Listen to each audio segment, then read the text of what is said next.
कि officially, legally और constitutionally EVM को हटाया जाए। हटाने की पावर दो को है, या तो संसद को है या उसको सुप्रीम कोर्ट को है। संसद हटाएगी नहीं, क्योंकि संसद क्यों हटाएगी? संसद तो उन्हीं के कब्जे में है, बस सरकार के कब्जे में, बीजेपी के में, और बीजेपी इसे से जीत के आ रही है, वो नहीं हटाएंगे। फिर कौन हटाए? Supreme court. लेकिन सुप्रीम कोर्ट भी अब तक का जो अनुभव है उसमें ईवीएम के विषय में सुनने को तैयार नहीं है। वर्तमान जिस समय मैं आपसे बात कर रहा हूँ, 2 रिट पिटीशन पड़ी हुई है ईवीएम के विषय में, बहुत ही लॉजिकल, बहुत ही लीगल, बहुत ही कॉन्स्टिट्यूशनल उसमें जो है साक्ष्य दिए गए हैं, एविडेंस दी गई है। उसके बावजूद भी आप देख लेना वो डिसाइड नहीं होंगे, क्योंकि जितने भी गंभीर मसले हैं सुप्रीम कोर्ट डिसाइड नहीं कर रही है। एक बात, दूसरी बात यह है कि इसको पावर है तो हमारे पास में एक ऐसा होना चाहिए जिसके आधार पर सुप्रीम कोर्ट भी सुनने को मजबूर हो। और ये प्रजातंत्र है, प्रजातंत्र में बहुमत की आवाज जो है वो मायने रखती है। इसलिए हम ये करके चल रहे हैं कि देश में 90 करोड़ मतदाता हैं, तो कम से कम 45 करोड़ से ज्यादा मतदाता इस ईवीएम के आंदोलन में हस्ताक्षर करके हमारे हस्ताक्षर अभियान में सहयोग दें, ताकि हम सुप्रीम कोर्ट के सामने रख सके कि ये देश की आधी से अधिक जो वोटर है वो नहीं चाहता कि ईवीएम से चुनाव हो, तो फिर क्यों हो रहा? एक मतलब कई तरह से। उसके अलावा हमारे पास अब बहुत साक्ष्य हैं। इस समय हमारे पास एविडेंस की कमी नहीं है, मैं बहुत एविडेंस कलेक्ट किए हैं, लेकिन ये सारी चीजें इससे पहले जो हम चाह रहे हैं वो चाह रहे हैं हमारा हस्ताक्षर अभियान ये सफल होना चाहिए। उसके लिए हम लगातार काम कर रहे हैं और इस बार बड़ा अच्छा साथ, बड़ा अच्छा सहयोग लोगों का। दोस्तों, न्यूज़ अलार्म में आपका हार्दिक स्वागत है। आज इस वक्त हमारे साथ है देश के जाने माने एडवोकेट भानु प्रताप सिंह सर। पहला सवाल सर, जो ईवीएम हटाओ देश बचाओ, तो कहाँ तक पहुँचा ये अभी तक? मतलब इसमें जनता का कितना आपको सपोर्ट मिल रहा है? जनता का सपोर्ट बहुत अधिक मिला, यूं कहें कि जनता दिल से जुड़ गई। शायद ये इस बात का असर है कि जो अभी 5 राज्यों में चुनाव हुए, उत्तर प्रदेश, उत्तराखंड, पंजाब, मणिपुर और गोवा, उसमें विशेषकर जो उत्तर प्रदेश में जिस तरह से सरकार बनी है, ये उसने लोगों के वाकई में जहन में जो हलचल मचा, दिलो दिमाग में बहुत बुरी तरह से एक यूं कहें कि एक तूफान, एक विद्रोह खड़ा किया। और वो जायज भी था, क्योंकि हम पूरे चुनाव में इधर इस कोने से लेके उत्तर प्रदेश, गाजियाबाद से लेके और आगे वहां तक, बलिया तक, गाजीपुर तक, मैं पूरे चुनाव में रहा। तो मैंने अपनी आंखों से वो चुनाव देखा है। उसके लिए कोई कुछ भी कहे उसका कोई महत्व नहीं है। जो चीज मैंने अपनी आंखों से देखी मेरे लिए वो सच है। और मैंने देखा है कि बीजेपी के विरोध में किसी भी पार्टी की जो मीटिंग रही, विशेषकर कहें कि समाजवादी पार्टी की, गठबंधन की जो मीटिंग रही है, उन मीटिंगों में पब्लिक की जितनी भीड़ आई वो अब से पहले ऐसी कभी किसी चुनावी उसमें आपको देखने को नहीं। और वो भीड़ वो रही है जिसे कोई लेके नहीं आया, कि कोई बस भर के लेके आया हो, कोई किराए पे लेके आया हो। वो लोग थे जो अपने आप उसमें आए चुनावी रैली में, जो चाहते थे कि बदलाव हो और जिन्होंने बदलाव के लिए वोट दिया। ये उत्तर प्रदेश का चुनाव शायद भारत का पहला ऐसा चुनाव आप देखेंगे जिसमें बहुत बड़ी संख्या में जो बेरोजगार यूथ है, वो बेरोजगार यूथ चुनाव के लिए स्पेशली ट्रेन में भर भर के वहां पर आया वोट डालने के लिए, अपने गांवों में, शहरों में, जहां भी इसकी वोट है। ऐसा इससे पहले कभी नहीं था। और बड़े उत्साह के साथ, जैसे कहीं कोई जाता है ना कि कहीं कोई यात्रा पे जा रहा हो या कोई एक बहुत अच्छे कार्यक्रम के लिए जा रहा हो, उस तरह का उत्साह लोगों में था पहली बार। तो उसका बहुत बड़ा कारण रहा कि जब लोगों ने इतनी बड़ी संख्या में वोट दिया, वो वोट गया कहां? और हम पहले दिन से बता रहे हैं कि वोट कहां गड़बड़ी है, क्या दिक्कत है। बल्कि मैं इस बार की आपको बताऊं कि जो मेरे पास इंफॉर्मेशन 9 फरवरी को आई, 10 फरवरी को पहला जो चुनाव था, पहली पोलिंग होनी थी, तो मैंने जैसे ही मुझे इंफॉर्मेशन मिली, मैंने रात को ही एक वीडियो बना के अपने चैनल पर RJSP भारत का सच उस पर डाला, बट उसकी रीच इतनी नहीं है, बहुत लोगों तक नहीं पहुंच पाया। मैंने उसी में बताया था कि किस किस जगह ईवीएम में गड़बड़ी की जाएगी और इस गड़बड़ी को रोकने के लिए हमको क्या सावधानी बरतनी है।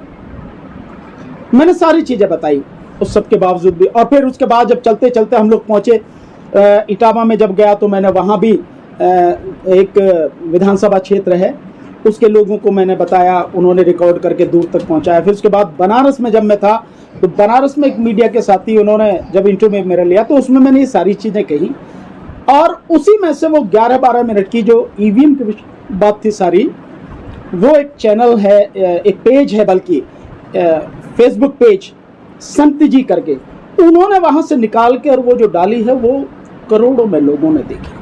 सो हमें मालूम था कि ईवीएम में गड़बड़ी होगी, लेकिन यहां गड़बड़ी केवल ईवीएम में नहीं और भी हुई। जैसे कि जो जीती हुई सीटें थी बहुत अच्छे मार्जिन से, मेरी बात राकेश टिकैत साहब से हुई तो राकेश टिकैत साहब ने तो यहां तक बताया कि जो 25-25, 30-30 हजार से जीते हुए थे सपा गठबंधन के जो कैंडिडेट थे, उनको जबरदस्ती हराकर हारे हुए जो बीजेपी के कैंडिडेट थे उनको डिक्लेयर किया गया। किसने किया? एसडीएम, डीएम और आईपीएस ऑफिसर, ये जो एसपी वगैरह थे। यानी प्रशासन ने वो गुंडागर्दी की कि हारे हुए कैंडिडेट्स को जीता डिक्लेयर किया और जीते हुए को हरा दिया। ये इसी तरह उसके बाद में जो पब्लिक को दुख हुआ है वो एक शायद लगता है बहुत बड़ा कारण मुझे, कि जो ईवीएम के हटाने के लिए जो लोग आज हमारे साथ आ रहे हैं वो बहुत ही एक अभूतपूर्व घटना मैं उसे कह सकता हूँ। यहाँ तक कि जो हमने फॉर्मेट बनाया है, हम उस फॉर्मेट को हमने प्रिंट भी करवाया है, 1 लाख कॉपी हमने प्रिंट करवाई हैं। उसमें हमने वो भी करवाया है कि जो उत्तर प्रदेश में वोटें जो काटी गई हैं, यानी कि जो व्यक्ति 2017 के विधानसभा चुनाव में वोट दे रहा, 2019 के लोकसभा चुनाव में वोट दे रहा, उसकी वोटें आप इसमें काट दे रहे हैं, जिसके पास में इलेक्शन कमीशन द्वारा इशू किया हुआ कार्ड भी है, तो कैसे वोट काट दे रहे हैं? और ये जिम्मेदारी किसकी है? ये चुनाव आयोग की है।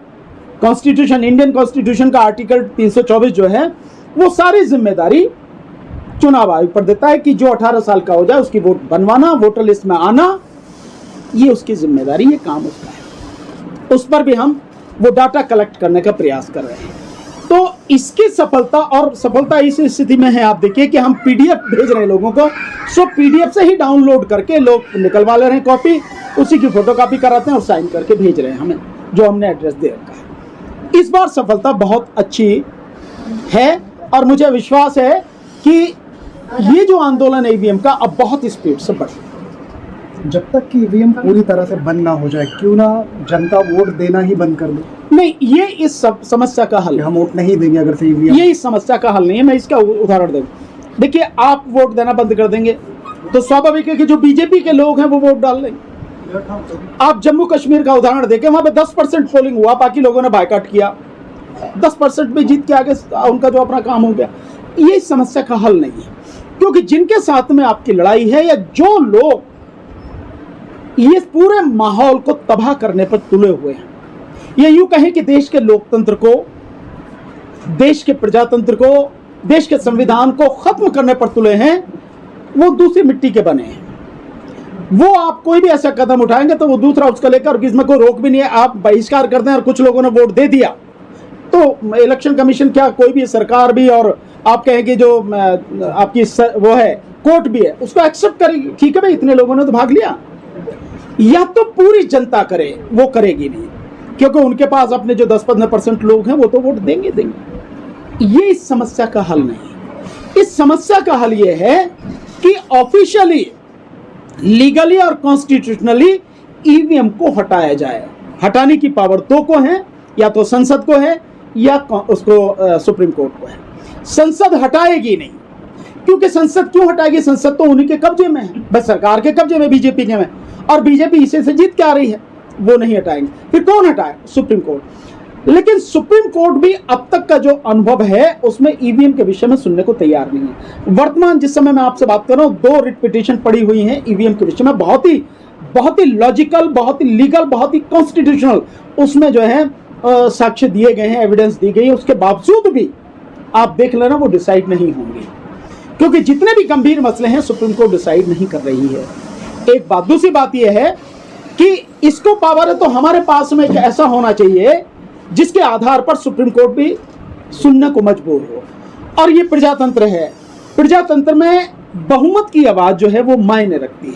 इसलिए हम ये करके चल रहे हैं कि देश में 90 करोड़ मतदाता हैं, तो कम से कम 45 करोड़ से ज्यादा मतदाता इस ईवीएम के आंदोलन में हस्ताक्षर करके हमारे हस्ताक्षर अभियान में सहयोग दें, ताकि हम सुप्रीम कोर्ट के सामने रख सके कि ये देश की आधी से अधिक जो वोटर है वो नहीं चाहता कि ईवीएम से चुनाव हो, तो फिर क्यों हो रहा है।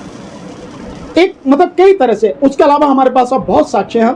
इस समय हमारे पास एविडेंस की कमी नहीं है, मैं बहुत एविडेंस कलेक्ट की है, लेकिन ये सारी चीजें इससे पहले जो हम चाह रहे हैं वो चाह रहे हैं हमारा हस्ताक्षर अभियान ये सफल होना चाहिए।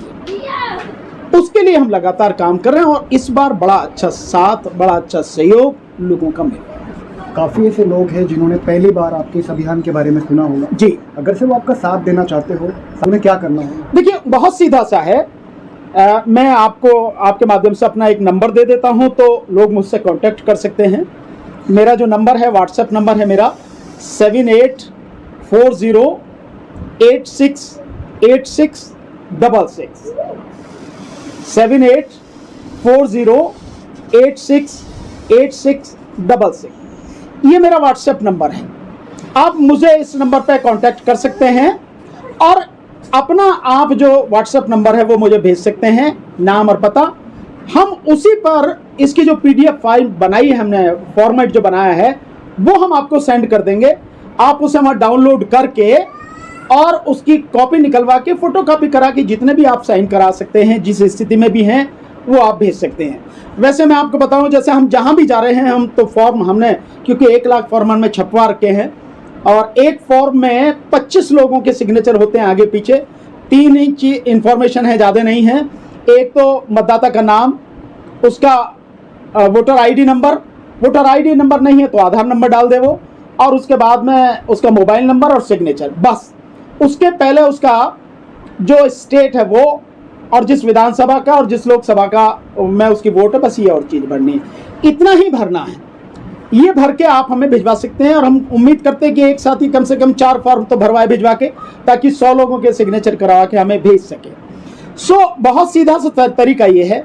वैसे जैसे मैं आपको बताऊं कि 14 तारीख को, 14 अप्रैल को मैं बॉम्बे में था, और जो वहाँ पर वो स्टेशन है, मेट्रो स्टेशन है, बल्कि जो वहाँ की जो लोकल ट्रेन चलती है, उस स्टेशन पर प्रोग्राम था। और उस प्रोग्राम में मैं गया, वहाँ पे 4000 फॉर्म मैं दे के आया हूँ, 4 बंडल पूरे। जो लोग वहाँ आसपास हों, बॉम्बे में अगर हैं तो वो वहाँ से ले सकते हैं, वरना पीडीएफ फाइल से आप इस फॉर्म को ले सकते हैं, मुझे फ़ोन करेंगे, भेज देंगे। ये एक तरीका है।